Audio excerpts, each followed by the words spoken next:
Here's something we all know, but we don't think much about. Life is all about decision making, right? I mean, every day, multiple times a day, sometimes we're sure, sometimes we're unsure, but in the end, we are where we are because of the decisions that we've made, right? I mean, your decisions along with your responses to other people's decisions, which are also decisions, they're about the only thing you can control in your life, which means that your decisions are how you control your life. Decisions are your steering wheel, your joystick, your trackpad, which means, and this is big, your decisions determine your story, the story of your life. Every single decision becomes a permanent part of our stories. And if that's the case, we should stop at every decision-making juncture and consider the story that we want to tell. Perhaps more compelling, we should consider the story we want told about us. And the good news is you get to decide, but you decide one decision at a time because you write the story of your life one decision at a time. This content will help you develop the discipline to pause and ask 5 questions that will result in better decisions and fewer regrets.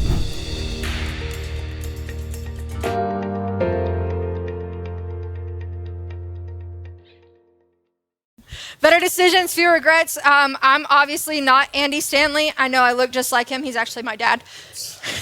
Just kidding, he's not. But this is all his series. He wrote a book called Better Decisions, Fewer Regrets, and he was like, you know what? I don't want to force people to buy this book, so how about I turn it into a sermon series, which I'm like, hello, great. I don't have to pay $10 to read a book. I can just preach about it, all right? So that's what we're going to be doing today, Better Decisions, Fewer Regrets. Now, this is kind of like saying maybe we haven't made the best decisions in our past.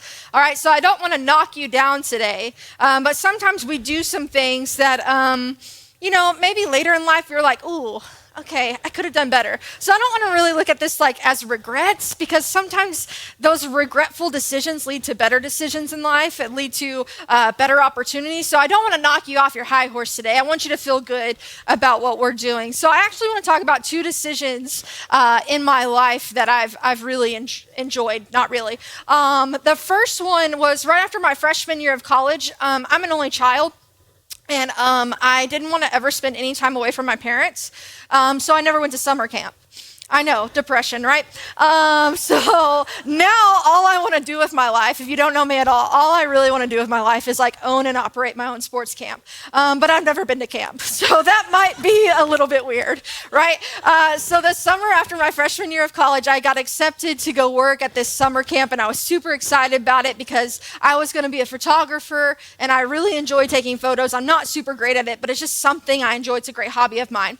And so this camp was in Austin. And so I go and I'm like, heck yeah, this is going to be great. And I get there and I'm literally there for half a day. And I was like, I am not supposed to be here. You ever have those decisions where you go somewhere and you're literally like, I mean, it's not regretful. It's not like that decision killed me, but I was literally like, this is not it. So I literally got in my car and drove home. I did not stay, okay? You want to know why? They were like, as a photographer, you're probably going to get about 3 hours of sleep at night. And I was like, this is not for me. I need about 12 hours of sleep to really good function. I love sleep. Okay, you should know that about me. The other decision that I want to talk about this morning is when I was younger, my mom and I, we would go to the Metroplex a lot because my Aunt Beverly lived there. And for all you young folks, there's not many of us in here this morning. Love you, my older friends. But for my young people, we couldn't put our directions in our Razr phones because it didn't work, all right? And in that time period, my mom had this super ghetto bag phone in her car. I don't know how it works, but you can't put directions in there, okay? It was literally like this phone in this bag. I still don't get it, right? And so we would go to the Metroplex. We would get our MapQuest. If you don't know what MapQuest is, don't ever do it. It's terrible, okay? But she would print out these 17 pages of directions, and I was like 7. And so I'm like, that was our exit. We just passed it. And see, when my mom and I would do this, we're like dying laughing because it's hilarious, right? Don't ever do it with my dad in the car because he gets really mad. And then we start laughing more because he's really mad. But usually when this would happen, it would just be me and my mom. And missing an exit in the Metroplex is kind of scary when you're from Banks, Texas. You know, you could die. But for me and my mom, the only regretful thing about that is like by the time that we were getting near my aunt's apartment, we would really have to use the bathroom. So it was super regretful that we would miss the exit because we'd be like, oh no, we don't know how long it's going to be to get back. But luckily we would call Bev and Bev would be like, oh, you just take this right turn and left turn. Praise God for people like that. It's not me. Don't tell me north or south or anything because I'm going to get lost. All right. But today we're going to be talking about how good questions lead to good decisions. And if you didn't hear our last week's message, no problem. That was kind of the gist of it, how we ask good questions and they lead to good, solid decisions. So the question that we're going to be working on today, it's a great one. Am I being honest with myself? So when you're in the midst of making a decision, when you're considering all the different roads that you might want to take, are you being honest with yourself? Because here's what I know about us. We deceive ourselves all the time. Okay, this isn't an atheist issue. This isn't a Christian issue. This isn't you're not spiritual enough issue. This is just a human person issue, is that we deceive ourselves all the time. All right, I deceive myself all the time because I'm like, I'm going to go on a diet, but I have chocolate in my pantry. I'm not going on a diet. It's just not going to work, right? That's, justifying it is just a lying. I'm going to dab on that one. I feel Andy Stanley said it. I can't even take credit. It's such a bummer, right? But we justify things in our lives this whole time. Like, I'm only going to have one piece of chocolate. I'm only going to have one ice cream. I have ice cream in my freezer right now. It's a real bad thing for me, all right? We justify things all the time, and anytime you have to justify it, you're lying to yourself. Sorry about that. Real bummer. All right. And so the Jonas Brothers, when I preach, I have to talk about the Jonas Brothers, right? I just need you to know that I love them. But they have a song called Sucker. And in the chorus, the song says, I'm a sucker for you. And it's real cute. They're talking about their wives. They're all married, unfortunately. But they're talking about their wives and how they're sucker for their wives. But I'd like to change that lyric this morning because I wanted to say, I'm a sucker for me. And you are too. You're a sucker for yourself. All right, and we're going to talk through what that looks like. But again, the question that we're going to be looking at is, am I being honest with myself? All right, and I'm not a verbal processor. Like if we need to process something, I need a couple of days to think about it. So you might need to write this down like in a journal or maybe on your bathroom mirror. That's where I like to write notes to myself about, being a good person and things like that. Am I being honest with myself? And then Andy Stanley, he was like, let's add another word. And I was like, oh, this is taking a weird turn. Am I being honest with myself? Really? All right. So let's put that into practice. I'm just going to ask some general questions. They may apply to you. They may not. Why are you buying the car? Really? Why are you buying the house? Really? Why are you here this morning? Really? Why haven't you come the other weekends? Really? You see how that kind of makes you think about things, right? And so typically I don't go through any of this when I'm making a decision. And so I end up thinking, what was I doing? And so my goal for us today is for you to not end up like this guy. This is one of my favorite memes to use in life. Jarvis just told me it's from a movie. I didn't even know. We're the Millers, all right? Obviously, this guy didn't ask, do I really need this tattoo? Really? Is this really how you spell regrets? Really? All right? So our goal this morning, we're kind of laughing, we're having a good time, but I really don't want you to end up like this, okay? No regrets, all right? So here's what I know about decisions and ideas. Good ideas are ones we don't have to sell ourselves on. Good ideas are ones we don't have to sell ourselves on. For example, I know that I need to take a shower every day. It's a good idea. I don't have to sell myself on it because number one, I like to be clean. I'm kind of obnoxious about it. I like to take a lot of showers. But number two, it's kind of where I release my stress. All right. So I know if I'm not taking a shower, I'm going to be angry.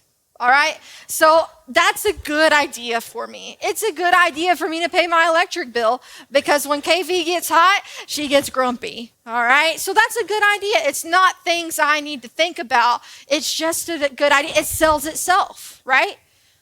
But don't you wish that all decisions were created equally? Because yeah, I know I need to take a shower because if I don't, I'm going to get smelly. But that's not on the same totem pole as, should I take this new job? Should I buy this house? Should I get married to this person? Should I do X, Y, and Z? Those things just don't add up. Shower, yes, duh. Should I take the job? I don't know. All decisions aren't created equally, and that's kind of where we get stuck. And that's kind of where things get hard. All right, so we're going to look at this quote by this dude named Francis Bacon. Anybody else hungry as I said bacon? I'll go quick, I promise.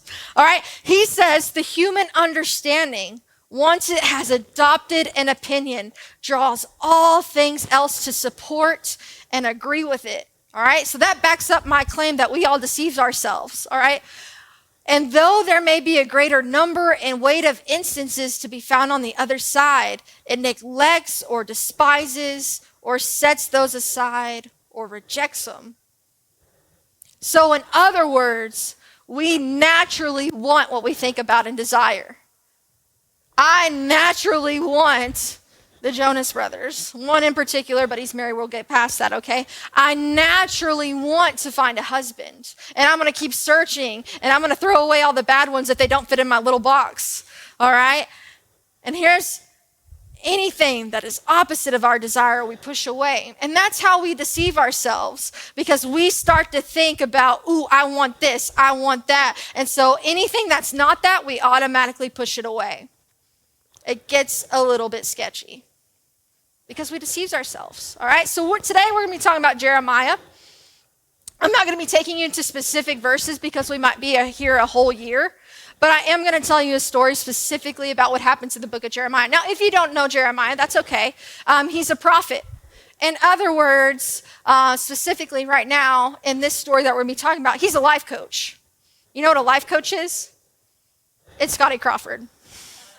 All right, if you ever need a decision to be made, you need to talk to Scotty because he is a self-proclaimed life coach. He says his goal is to become a life coach one of these days. I guess when he retires from this, that's what he'll be, or maybe he's working on it right now. I don't know. We haven't talked about it lately. All right, but every tough decision, every problem I've ever had, I've gone to Scotty and I'm like, I need help. Please help me with my life. He's very good at it, all right? So if you need a good one, it's Scotty, all right? But Jeremiah is also that way. And so Jeremiah's job is he's kind of coaching these young kings at the time to do their jobs well. And I'm just going to let you know they don't do a good job, all right? That's a little bit of foreshadowing, okay?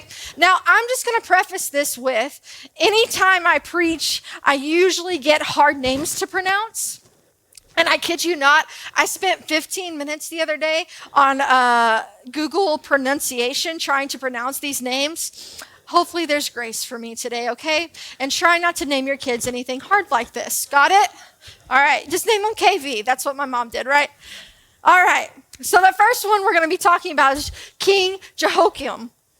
All right? It sounds like you have like a little cough. Jehoiakim. That's his name, all right? And so what's going to happen is he's running his kingdom, all right, but he has one job in particular that he has to get completed. He has to pay this other king. He has to pay his tribute, all right? And that king, if you pay that other king, he's going to protect you. He's going to give you military protection, all right? It sounds like a pretty good deal, all right? I have one of those cool little Ring doorbells because my doorbell wasn't working and I don't know how to fix it, so I bought a Ring, duh. Right? And so I can do anything outside of my house, inside of my house, knowing that I'm protected, that I pay $3 a month so I can see who's ringing my doorbell. All right? That's what this guy's got for him. He can do anything he wants in his kingdom, and if anything goes bad, he has protection. What a good day. Except he decides he doesn't want to pay it anymore. All right? He's like, I don't really want to do this. I don't know if it was budget issues.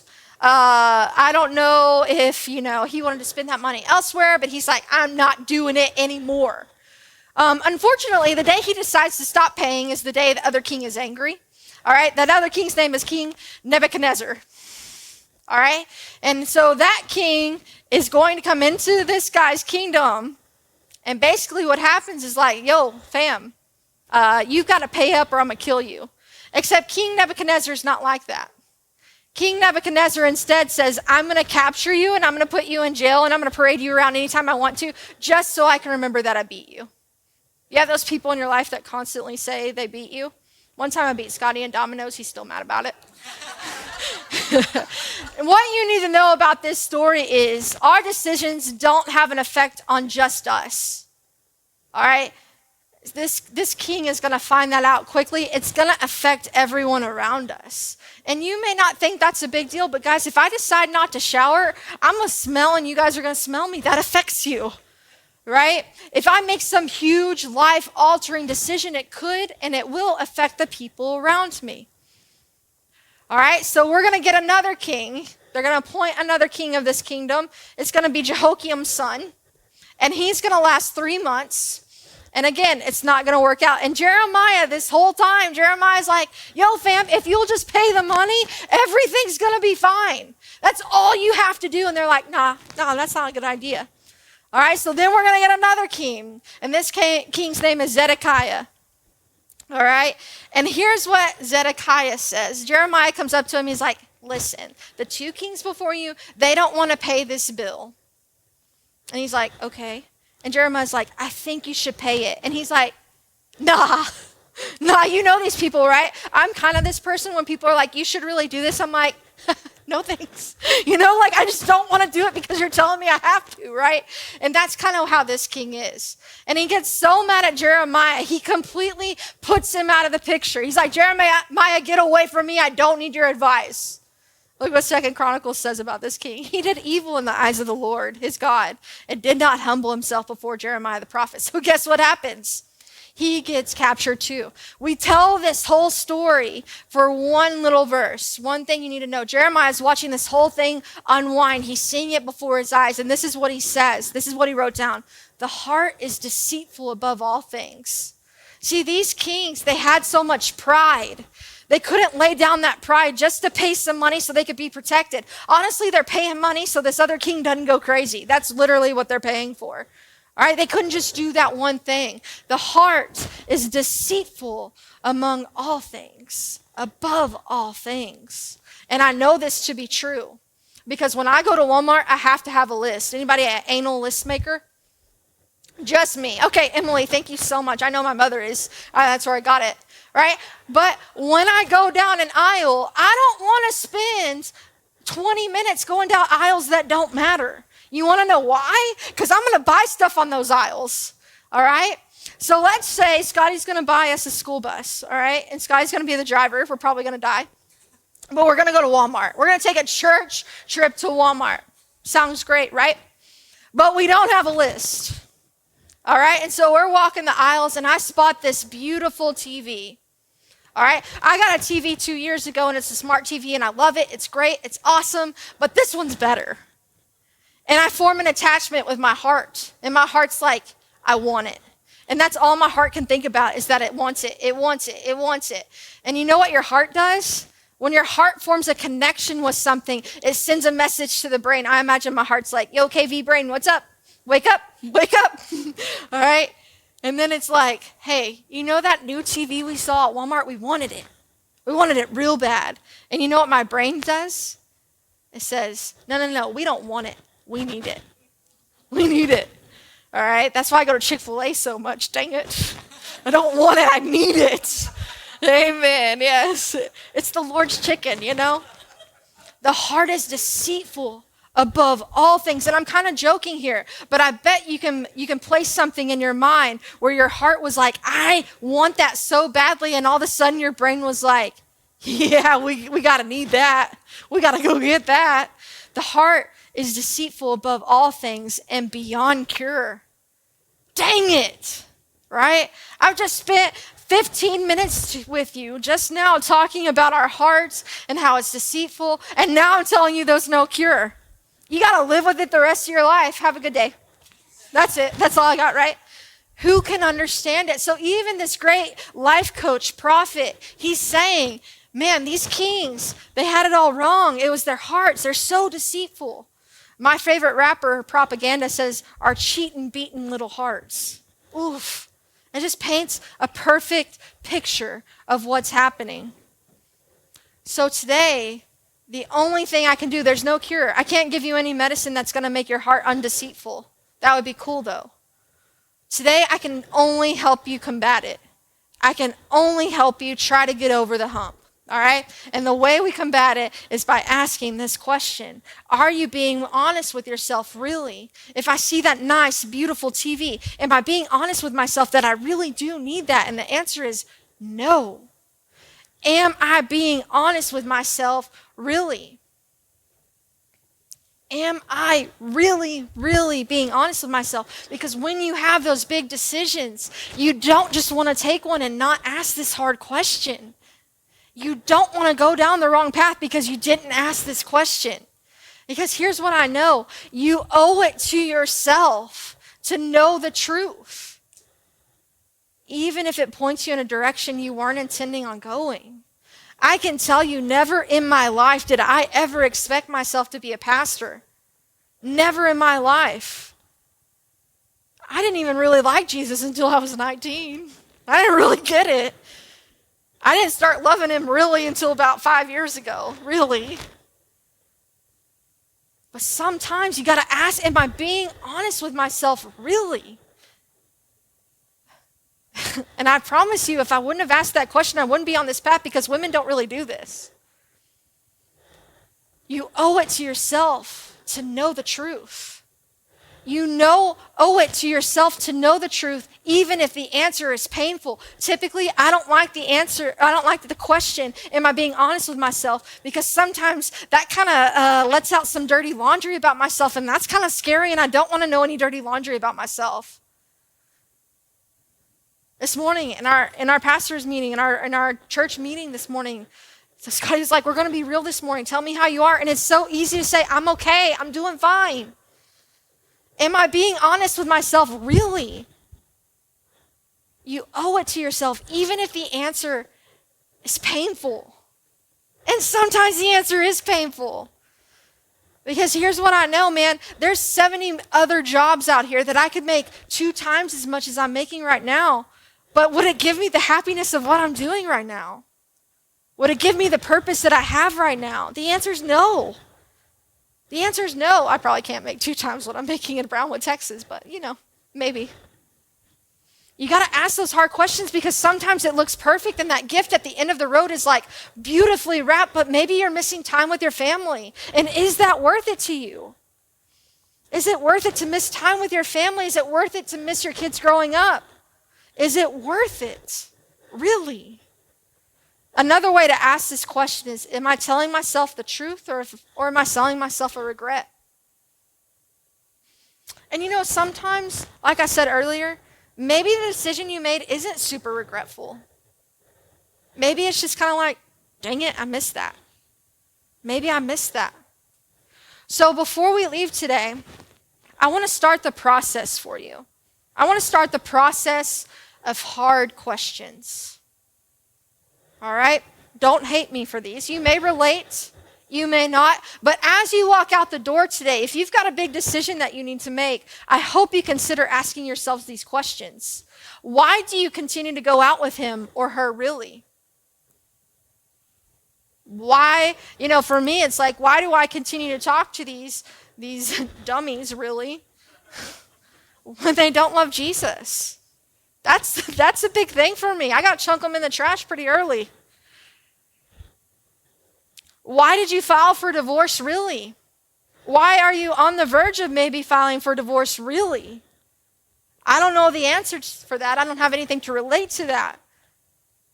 But why? Why are you taking that job, really? Is it really because you're unhappy? Is it really because you're not making enough money? Is it really because maybe you're just stuck? Maybe you're not spending enough quiet time with Jesus, and so you're not getting fulfilled there, so you're not going to be fulfilled in your job? I don't know. Why are you quitting your job, really? Really, why? I struggle with that question a lot. Man, I had 5 years of teaching under my belt. Why am I quitting this job, really? Why? Why did you move in, really? Why did you buy that house, really? Why did you rent that house, really? Is it because you thought it would bring you happiness? Is it because you thought maybe, a new house, suddenly all your problems would be fixed? I imagine if you're buying a new house, there's a lot of problems that are going to unfix. I'm not sure. I can't afford a new house. These are some tough questions that you need to begin asking yourself. And maybe it's not these specific ones. I don't know the question that you need to be asking yourself, but if you've got a decision and it's right here in front of you, what are the questions that you need to be asking yourself? And are you being honest? Really? And this is what I want to end with, because it's kind of a final little kick in the butt. Because see, y'all aren't laughing anymore. And I don't like when people stop laughing in my sermons, okay? But here's what you need to leave with. I will not lie to myself, even when the truth makes me feel bad about myself. I will not lie to myself, even when the truth makes me feel bad about myself. And let me tell you, there's been some real regrets in my life. There's been those decisions that my heart has made, and my heart made my brain do it. I was there the whole time, though, man. I could have put a stop to it, and I didn't. What do you got in front of you? What decision are you going for? What do you think? It may not be something as big as a new house or a new job. Maybe you just got to decide what you're going to do with this month's budget. Maybe you just got to decide what you're going to do with your day. How about just incorporating some questions in why am I doing this, really? Why am I spending 5 hours in the afternoon playing video games? Really? Because it's fun and I like it. Okay, but is there more? All right? I will not lie to myself, even when the truth makes me feel bad about myself. Because here's the thing, even though you feel terrible about yourself, I guarantee you, God doesn't. God doesn't see you that way. God doesn't make you feel bad about yourself, okay? Maybe we need some self-reflection, say, ooh, KV, that wasn't the right decision. But God's not like that. But sometimes we got to let God into the decision-making process. And sometimes those questions are answered by God. Why am I doing this, really? And sometimes they're not. Sometimes it's not clear. Some paths are not clear. That's why we got to ask questions. I will not lie to myself, even when the truth makes me feel bad about myself. Let's pray. God, I just want to say thank you for allowing us the free will to make decisions. And allow us to take certain paths in our lives. And even if we choose the wrong one or the hard one, that there's no judgment from you. That yes, we need to self-reflect, but you're a loving Father and you're going to put us on the right one and you're going to help us get there, even if it is a regret. God, I pray for anyone in this room that might be making a decision soon, that you make it clear, that you help them see the right path, that you help them make the right choice. And God, if there's anyone that doesn't know the love of you, I pray that they find it, that this is the path that they're on to find you and to find your love. In Jesus' name, amen. Y'all have a great week.